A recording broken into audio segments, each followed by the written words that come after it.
الحمدللہ رب العالمین والصلاة والسلام علی سید الانبیاء والمرسلین اما بعد فاعوذ باللہ من الشیطان الرجیم بسم اللہ الرحمن الرحیم۔ سبق نمبر 85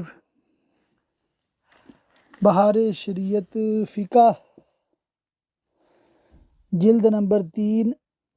اس کے اللہ کے فضل سے ہم نے کم و بیش 500 صفحات ابھی تک پڑھ لیے ہیں اور 1183 کم و بیش ٹوٹل ہیں۔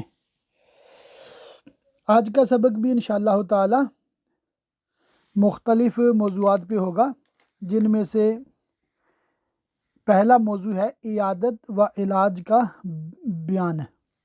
عیادت کے حوالے سے یعنی کہ بیمار پرسی جسے ہم کہتے ہیں، تیمارداری کہتے ہیں، وہ حصہ 4 یعنی پہلی جلد میں کتاب الجنائز جنازے کا بیان جو ہے وہاں پر حدیثیں ذکر ہو چکی۔ علاج کے متعلقہ حدیثیں انہوں نے جہاں پر لکھی ہیں، تو چونکہ ہم حدیث مبارکہ ریکارڈ نہیں کرتے اس لیے سیدھا ہم مسائل فقہیہ کی طرف بڑھتے ہیں، اور آپ سے آج بھی عرض کرتے ہیں کہ جو احادیث مبارکہ ہیں وہ خود سے ایک نظر ضرور دیکھیے گا۔ مسئلہ نمبر 1، مریض کی عیادت کرنا سنت ہے، یعنی بیمار پرسی کرنا۔ اگر معلوم ہو کہ عیادت کو جائے گا تو اس بیمار پر گراں گزرے گا، ایسی حالت میں عیادت نہ کرے۔ عیادت کو جائے اور مرض کی سختی دیکھے تو مریض کے سامنے یہ ظاہر نہ کرے کہ تمہاری حالت خراب ہے، اور نہ سار ہلائے جس سے حالت کا خراب ہونا سمجھا جاتا ہے۔ اس کے سامنے ایسی باتیں کرنی چاہیے جو اس کے دل کو بھلی یعنی اچھی معلوم ہوں۔ اس کی مزاج پرسی کرے، اس کے سر پر ہاتھ نہ رکھے مگر جب کہ وہ خود اس کی خواہش کرے۔ فاسق کی عیادت بھی جائز ہے، کیونکہ عیادت حقوق اسلام سے اور فاسق بھی مسلم ہے۔ یہودی یا نصرانی اگر ذمی ہو تو اس کی عیادت بھی جائز ہے۔ مجوسی کی عیادت کو جائے یا نہ جائے اس میں علماء کا اختلاف ہے، یعنی جب کہ یہ ذمی ہو۔ حنود مجوس کے حکم میں ہیں، ان کے حکام وہی ہیں جو مجوسیوں کے ہیں، اہل کتاب جیسے ان کے حکام نہیں۔ ہندوستان کے یہودی، نصرانی، مجوسی، بت پرست، ان میں کوئی بھی ذمی نہیں ہے، کیا ہیں؟ سارے حربی ہیں، تو ان کی جو عیادت ہے وہ جائز نہیں ہے۔ نمبر 2، دوا علاج کرنا جائز ہے جبکہ یہ اعتقاد ہو کہ شافی یعنی شفا دینے والا اللہ عز و جل ہے۔ اس نے دوا کو ازالہ مرض کے لیے سبب بنا دیا ہے، اور اگر دوا ہی کو شفا دینے والا سمجھتا ہو تو ناجائز ہے۔ نمبر 3، انسان کے کسی جز کو دوا کے طور پر استعمال کرنا حرام ہے۔ خنزیر کے بال یا ہڈی یا کسی جز کو دواً استعمال کرنا حرام ہے۔ دوسرے جانوروں کی ہڈیاں دوا میں استعمال کی جا سکتی ہیں، بشرطے کہ ذبیحہ کی ہڈیاں ہوں یا خشک ہوں کہ اس میں رطوبت باقی نہ ہو۔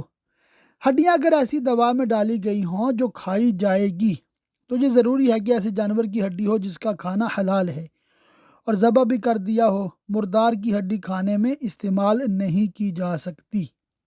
مسئلہ 4، حرام چیزوں کو دوا کے طور پر استعمال کرنا ناجائز ہے۔ مسئلہ نمبر 15، اسقاط حمل کے لیے دوا استعمال کرنا یا دائی سے حمل ساقط کرانا منع ہے۔ بچہ کی صورت بنی ہو یا نہ بنی ہو، دونوں کا ایک حکم ہے۔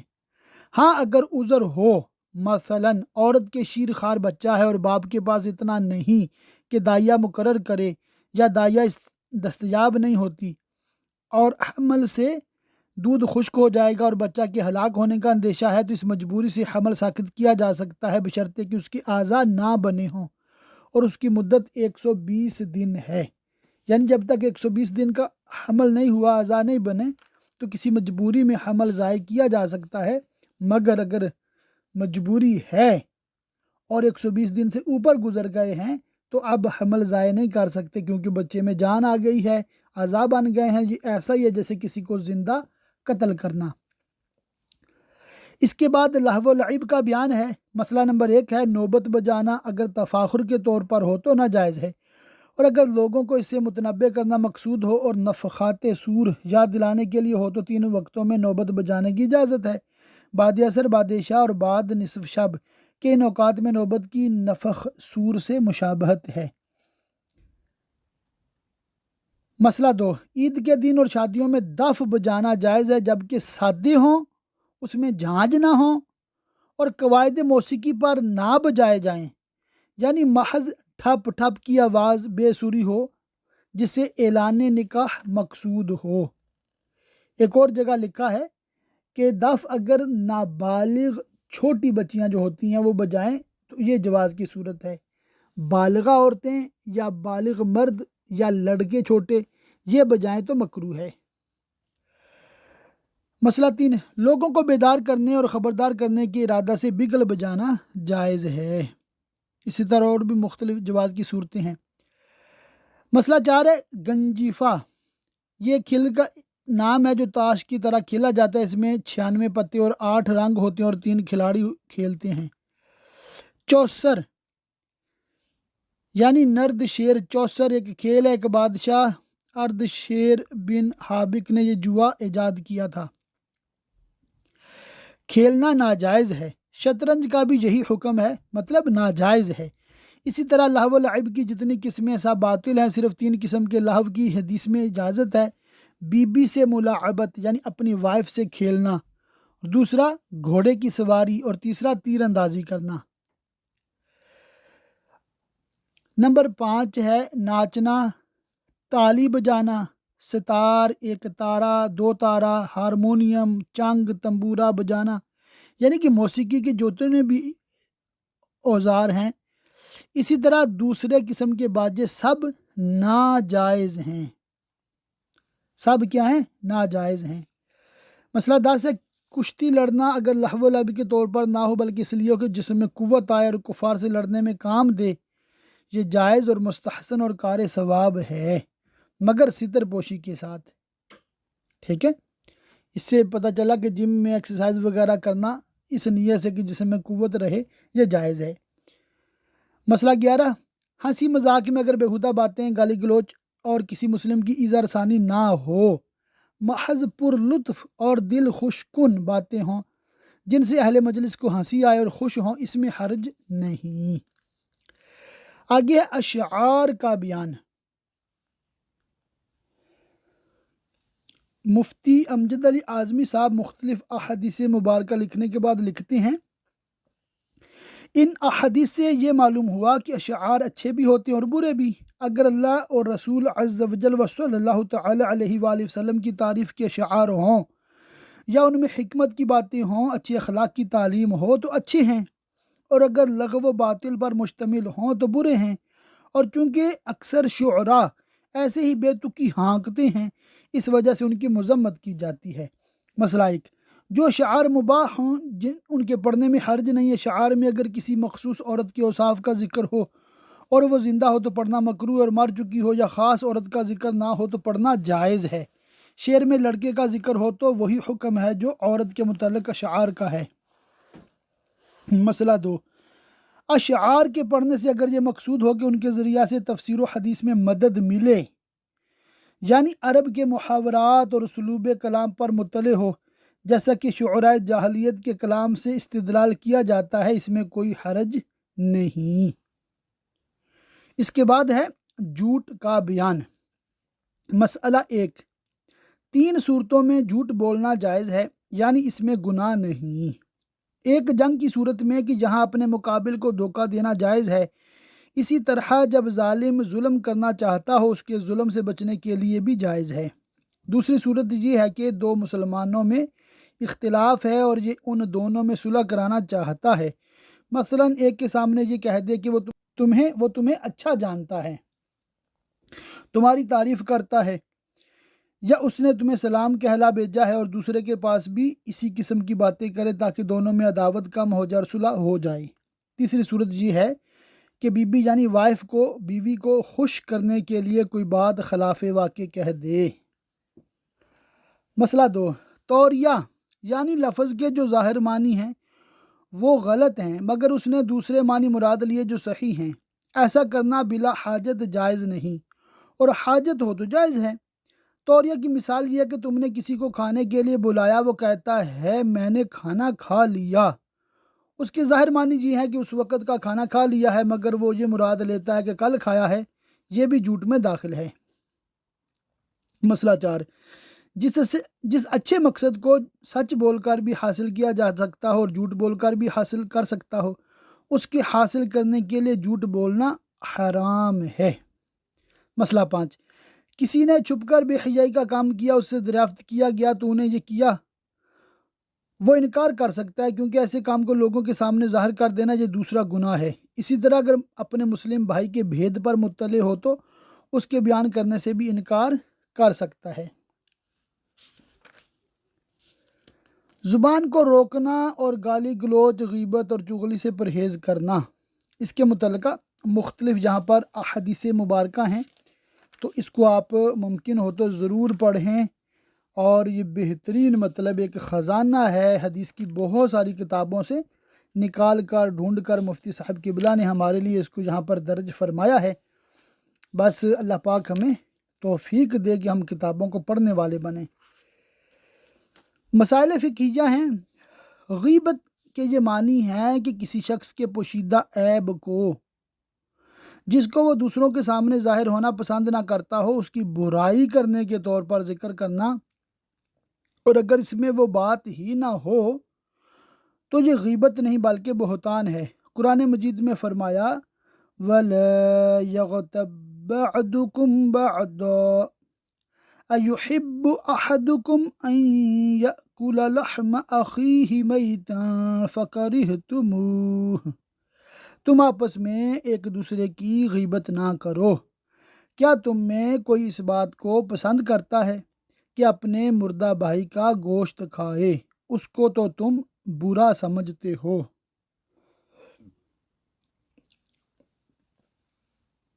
احادیث میں بھی غیبت کی بہت برائی آئی ہے، چند حدیثیں ذکر کر دی گئیں، انہیں غور سے پڑھو۔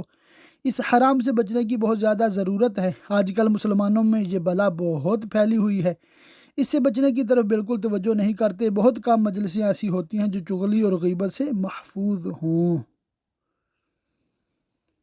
مسئلہ 1، ایک شخص نماز پڑھتا ہے اور روزے رکھتا ہے، مگر اپنی زبان اور ہاتھ سے دوسرے مسلمانوں کو ضرر پہنچاتا ہے، اس کی اس ایذا رسانی کو لوگوں کے سامنے بیان کرنا غیبت نہیں، کیونکہ اس ذکر کا مقصد یہ ہے کہ لوگ اس کی حرکت سے واقف ہو جائیں اور اس سے بچتے رہیں، کہیں ایسا نہ ہو کہ اس کی نماز اور روزے سے دھوکہ کھا جائیں اور مصیبت میں مبتلا ہو جائیں۔ حدیث میں ارشاد فرمایا کہ کیا تم فاجر کے ذکر سے ڈرتے ہو؟ جو خرابی کی بات اس میں ہے بیان کر دو، تاکہ لوگ اس سے پرہیز کریں اور بچیں۔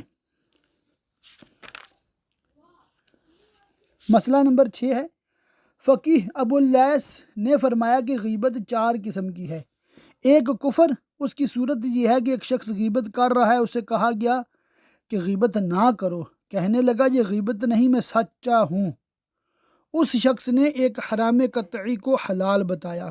دوسری صورت نفاق ہے کہ ایک شخص کی برائی کرتا ہے اور اس کا نام نہیں لیتا، مگر جس کے سامنے برائی کرتا ہے وہ اس کو جانتا پہچانتا ہے، لہٰذا یہ غیبت کرتا ہے اور اپنے کو پرہیزگار ظاہر کرتا ہے، یہ ایک قسم کا نفاق ہے۔ تیسری صورت معصیت ہے، وہ یہ کہ غیبت کرتا ہے اور یہ جانتا ہے کہ یہ حرام کام ہے، ایسا شخص توبہ کرے۔ چوتھی صورت مباح ہے، وہ یہ کہ فاسق معلن یا بد مذہب کی برائی بیان کرے، بلکہ جب کہ لوگوں کو اس کے شر سے بچانا مقصود ہو تو ثواب ملنے کی امید ہے۔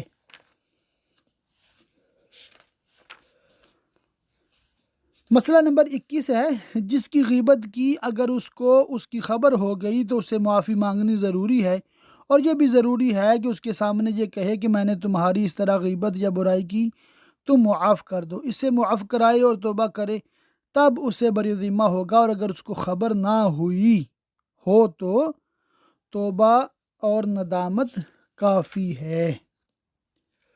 امام غزالی علیہ رحمہ فرماتے ہیں کہ جس کی غیبت کی وہ مر گیا یا کہیں غائب ہو گیا، اسے کیوں کر معافی مانگے؟ یہ معاملہ بہت دشوار ہو گیا، اس کو چاہیے کہ نیک کام کی کثرت کرے، تاکہ اگر اس کی نیکیاں غیبت کے بدلے میں اسے دے دی جائیں، جب بھی اس کے پاس نیکیاں باقی رہ جائیں۔ اللہ پاک ہمیں ہر طرح کی برائی سے بچنے کی توفیق دے۔ اس کو زیادہ ڈیٹیل سے اس لیے نہیں پڑھ رہا کیونکہ ہم نے تصوف میں یہ چیزیں پڑھی ہوئی ہیں اللہ کی رحمت سے، ٹھیک ہے، اور جو نئے اسٹوڈنٹس ہیں وہ بے فکر ہیں، انشاءاللہ تعالی وہ بھی پڑھیں گے۔ بغض و حسد کا بیان، مسائل فقہیہ۔ حسد حرام ہے، حدیث میں اس کی بہت مذمت وارد ہوئی۔ حسد کے یہ معنی ہے کہ کسی شخص میں خوبی دیکھی، اس کو اچھی حالت میں پایا، اس کے دل میں یہ آرزو ہے کہ یہ نعمت اس سے جاتی رہے اور مجھے مل جائے، اور اگر یہ تمنا ہے کہ میں بھی ویسا ہو جاؤں، مجھے بھی وہ نعمت مل جائے۔ یہ حسد نہیں، اس کو غبطہ کہتے ہیں، جس کو لوگ رشک سے تعبیر کرتے ہیں۔ مسئلہ 1، یہ آرزو کہ جو نعمت فلاں کے پاس ہے وہ بعین ہا مجھے مل جائے، یہ حسد ہے، کیونکہ بعین ہی وہی چیز اس کو جب ملے گی کہ اس سے جاتی رہے، اور اگر یہ آرزو ہے کہ اس کی مثل یعنی اس کی طرح ملتی جلتی چیز مجھے بھی مل جائے، یہ غبطہ ہے، کیونکہ اس سے زائل ہونے کی آرزو نہیں پائی گئی۔ حدیث میں فرمایا کہ حسد نہیں ہے مگر 2 چیزوں میں، ایک وہ شخص جس کو خدا نے مال دیا اور وہ راہ خدا میں صرف کرتا ہے، دوسرا وہ شخص جس کو خدا نے علم دیا اور وہ لوگوں کو سکھاتا ہے اور علم کے موافق فیصلہ کرتا ہے۔ اس حدیث سے بظاہر ایسا معلوم ہوتا ہے کہ ان 2 چیزوں میں حسد جائز ہے، مگر بغور دیکھنے سے یہ معلوم ہوتا ہے کہ یہاں بھی حسد حرام ہے۔ بعض علماء نے یہ بتایا کہ اس حدیث میں حسد بمعنی غبطہ ہے، امام بخاری کے ترجمۃ الباب سے بھی یہی پتہ چلتا ہے، اور بعض نے کہا کہ حدیث کا یہ مطلب ہے کہ اگر حسد جائز ہوتا تو ان میں جائز ہوتا، مگر ان میں بھی ناجائز ہے، جیسا کہ حدیث لا شؤم الا فی الدار میں اسی قسم کی تعویل کی جاتی ہے۔ اور بعض علماء نے فرمایا کہ معنی حدیث یہ ہے کہ حسد انہی دونوں میں ہو سکتا ہے، اور چیزیں تو اس قابل ہی نہیں کہ ان میں حسد پایا جا سکے، کہ حسد کے معنی یہ ہے کہ دوسرے میں کوئی نعمت دیکھے اور یہ آرزو کرے کہ وہ مجھے مل جائے، اور دنیا کی چیزیں نعمت نہیں کہ جن کی تحصیل کی فکر ہو۔ دنیا کی چیزوں کا مآل اللہ تعالیٰ کی ناراضی، اور یہ چیزیں وہ ہیں کہ ان کا مآل اللہ تعالیٰ کی خوشنودی اور رضا ہے، لہٰذا نعمت جس کا نام ہے وہ یہی ہیں، ان میں حسد ہو سکتا ہے۔ بہرکیف قصہ مختصر یہ ہے کہ حسد نہیں کرنا، ان چیزوں میں بھی حسد نہیں کرنا کہ فلاں بڑا عالم ہے تو میں عالم بن جاؤں، اس سے وہ نعمت ختم ہو جائے، فلاں بڑا مالدار ہے اور اللہ کی راہ میں خرچ کرتا ہے اس کا مال مجھے مل جائے، یہ بھی جائز نہیں ہے۔ ہاں، یہ خواہش کر سکتے ہیں کہ جیسے اللہ پاک نے اس کو نوازا مجھے بھی نواز دے، تو یہ جائز ہے۔ اچھا، آگے چھوٹے چھوٹے ٹاپکس ہیں، ان میں مسائل تو نہیں ہیں مگر احادیث ہیں، تو میں 1-2 حدیثیں انشاءاللہ تعالی حصول برکت کے لیے ریکارڈنگ کرتا جاؤں گا۔ ظلم کی مذمت۔ حدیث، ظلم قیامت کے دن تاریکیاں ہے، یعنی ظلم کرنے والا قیامت کے دن سخت مصیبتوں اور تاریکیوں میں گھرا ہوا ہوگا۔ حدیث نمبر 8، مظلوم کی بددعا سے بچ کہ وہ اللہ تعالیٰ سے اپنا حق مانگے گا اور کسی حق والے کے حق سے اللہ عز و جل منع نہیں کرے گا۔ غصہ اور تکبر کا بیان۔ حدیث نمبر 1، ایک شخص نے عرض کی مجھے وصیت کیجیے، فرمایا غصہ نہ کرو۔ اس نے بار بار وہی سوال کیا، جواب یہی ملا کہ غصہ نہ کرو۔ حدیث نمبر 18 ہے، 3 چیزیں نجات دینے والی ہیں اور 3 ہلاک کرنے والی ہیں۔ نجات والی چیزیں یہ ہیں، پوشیدہ اور ظاہر میں اللہ عز و جل سے تقوی، خوشی و ناخوشی میں حق بات بولنا، مالداری اور احتیاج کی حالت میں درمیانی چال چلنا۔ ہلاک کرنے والی یہ ہیں، خواہش نفسانی کی پیروی کرنا اور بخل کی اطاعت اور اپنے نفس کے ساتھ گھمنڈ کرنا، یہ سب میں سخت ہے۔ قطع تعلقی کی ممانعت کے حوالے سے ہے۔ حدیث نمبر 1، صحیح مسلم اور بخاری میں ابو ایوب انصاری رضی اللہ عنہ سے مروی، رسول اللہ صلی اللہ علیہ وسلم نے فرمایا، آدمی کے لیے یہ حلال نہیں کہ اپنے بھائی کو 3 دن سے زیادہ چھوڑے رکھے، کہ دونوں ملتے ہیں، ایک ادھر منہ پھیر لیتا ہے اور دوسرا ادھر منہ پھیر لیتا ہے، اور ان دونوں میں بہتر وہ ہے جو ابتداءً سلام کرے۔ ایک اور حدیث پاک میں آتا ہے، جو شخص اپنے بھائی کو سال بھر چھوڑ دے تو یہ اس کے قتل کی مثل ہے۔ آگے سلوک کرنے کا بیان ہے، اس میں ماشاءاللہ کافی قرآنی آیات احادیث مبارکہ درج کی گئی ہیں۔ ہم حسب معمول مسائل پڑھیں گے۔ صلہ رحم کے معنی رشتہ کو جوڑنا ہے، یعنی رشتہ والوں کے ساتھ نیکی اور سلوک کرنا ہے۔ ساری امت کا اس پر اتفاق ہے کہ صلہ رحم واجب ہے اور قطع رحم حرام ہے۔ جن رشتہ والوں کے ساتھ صلہ واجب ہے وہ کون ہیں؟ بعض علماء نے فرمایا وہ ذو رحم محرم ہیں، اور بعض نے فرمایا اس سے مراد ذو رحم ہیں، محرم ہوں یا نہ ہوں، اور ظاہر یہی قول دوم ہے۔ احادیث میں مطلقاً رشتہ والوں کے ساتھ صلہ کرنے کا حکم آتا ہے۔ قرآن مجید میں مطلقاً ذوی القربا فرمایا گیا، مگر یہ بات ضرور ہے کہ رشتہ میں چونکہ مختلف درجات ہیں، صلہ رحم کے درجات میں بھی تفاوت ہوتا ہے۔ والدین کا مرتبہ سب سے بڑھ کر ہے، ان کے بعد ذو رحم محرم کا، ان کے بعد بقیہ رشتے والوں کا اعلیٰ قدر مراتب۔ مسئلہ ایک، صلہ رحم کے مختلف صورتیں ہیں، ان کو ہدیہ و تحفہ دینا، اور اگر ان کو کسی بات میں تمہاری اعانت درکار ہو تو اس کام میں ان کی مدد کرنا، انہیں سلام کرنا، ان کی ملاقات کو جانا، ان کے پاس اٹھنا بیٹھنا، ان سے بات چیت کرنا، ان کے ساتھ لطف و مہربانی سے پیش آنا۔ تو یہ ساری چیزیں صلہ رحمی میں آتی ہیں۔ اللہ پاک ہمیں توفیق دے۔ اولاد پر شفقت اور یتامہ پر رحمت۔ حدیث ایک اعرابی نے رسول اللہ صلی اللہ علیہ وسلم کی خدمت میں عرض کی، کیا آپ لوگ بچوں کو بوسہ دیتے ہیں؟ ہم انہیں بوسہ نہیں دیتے۔ حضور صلی اللہ تعالیٰ علیہ وسلم نے ارشاد فرمایا کہ اللہ تعالیٰ نے تیرے دل سے رحمت نکال لی ہے تو میں کیا کروں۔ ایک حدیث نمبر 4 ہے، جس کی عیال یعنی پرورش میں 2 لڑکیاں بلوغ تک رہیں وہ قیامت کے دن اس طرح آئے گا کہ میں اور وہ پاس پاس ہوں گے، اور حضور نے اپنی انگلیاں ملا کر فرمایا کہ اس طرح۔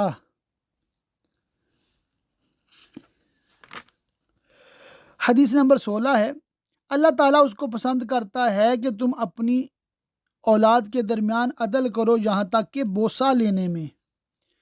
حدیث نمبر 17، جو شخص یتیم کی کفالت کرے وہ یتیم اسی گھر کا ہو یا غیر کا، میں اور وہ دونوں جنت میں اس طرح ہوں گے۔ حضور نے کلمہ کی انگلی اور بیچ کی انگلی سے اشارہ کیا اور دونوں انگلیوں کے درمیان تھوڑا سا فاصلہ کیا۔ تو یہ مطلب بہت فضیلت ہے اس کی، اپنی اولاد کے ساتھ نیک سلوک، اور اگر کوئی یتیم ہے تو اس کے ساتھ اچھا سلوک کرنا، یہ بہت بڑی سعادت ہے۔ پڑوسیوں کے حقوق کے حوالے سے عام طور پہ ہر بندہ جانتا ہوتا ہے۔ ایک حدیث پاک انشاءاللہ تعالی حصول برکت کے لیے میں پڑھ کے عرض کر دیتا ہوں۔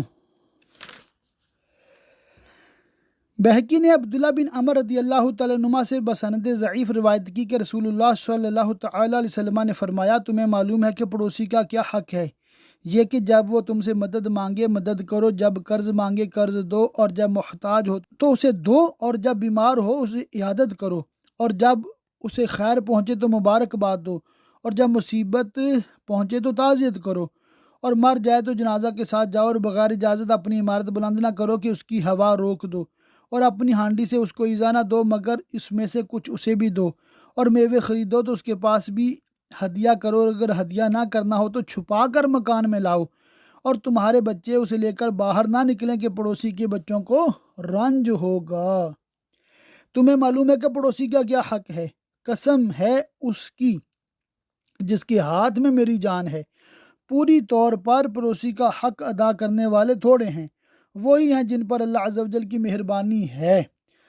برابر پڑوسی کے متعلق حضور وصیت فرماتے رہے یہاں تک کہ لوگوں نے گمان کیا کہ پڑوسی کو وارث کر دیں گے۔